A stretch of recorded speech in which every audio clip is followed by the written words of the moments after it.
Hello YouTube and welcome to Musicology for the People.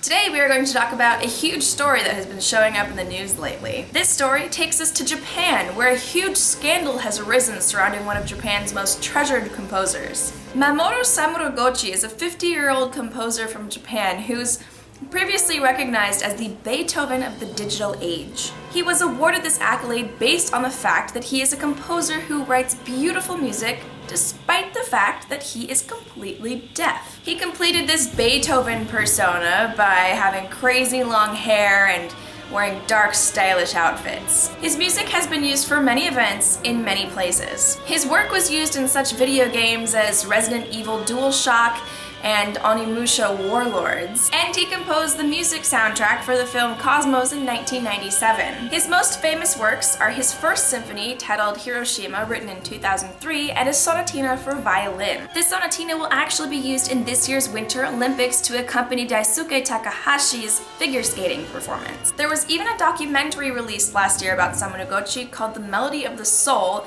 the composer who lost his hearing. In the documentary, Samuragochi meets with survivors of the 2011 Tohoku earthquake and tsunami in northern Japan. But it came to light last Thursday, the 6th of February, that Samuragochi had not actually written most of his famous works. Instead, he had hired a ghostwriter to write the pieces for him. The pieces were actually composed by Takashi Nigaki, a part-time lecturer at Tohu Gakuen, a music school in Tokyo. Nigaki has actually been ghostwriting for Samuragochi since the 1990s, but he went to the press now because he didn't want figure skater Takahashi to get caught up in the scandal if it ever did come out. Furthermore, Nigaki claims that not only did Samuragochi not write any of these pieces, but he's not actually even deaf. According to this interview, Nigaki says that Samuragochi would actually listen to the pieces that Nigaki composed and comment on them, something that would be pretty difficult for a deaf person to do. Nigaki believes that the deafness was solely a means of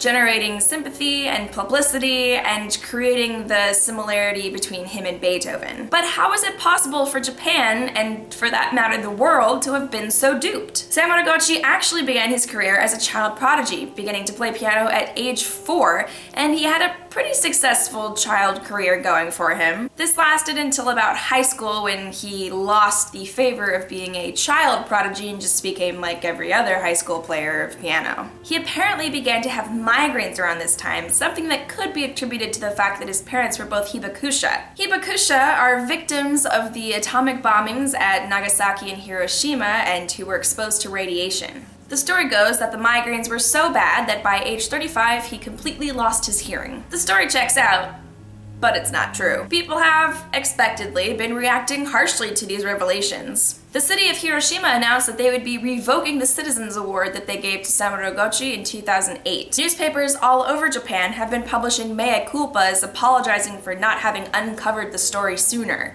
The music company responsible for selling CDs of these recordings, Nippon Columbia, has announced that they are deeply indignant and will stop selling these recordings. Also, orchestras all over Japan have announced that they will stop playing these pieces and are even canceling previously planned concerts. There's even a symphony in Kyushu who might be filing a lawsuit to retrieve lost ticket sales. While this might sound like business as usual in America with our frequent lawsuits, this is a very serious threat in Japan because they are not very litigation happy. In my opinion, all profits from sales and performances of these works should be turned over to Mr. Nigaki. Many composers struggle for recognition, but it must be even more difficult to know that your pieces are worthy of recognition and someone else has been taking the credit. I am sure there will be more information on this story as it continues to develop, and I will be sure to post relevant articles on the Twitter and Facebook accounts associated with this channel. Until next week, guys, keep it real. Musicology.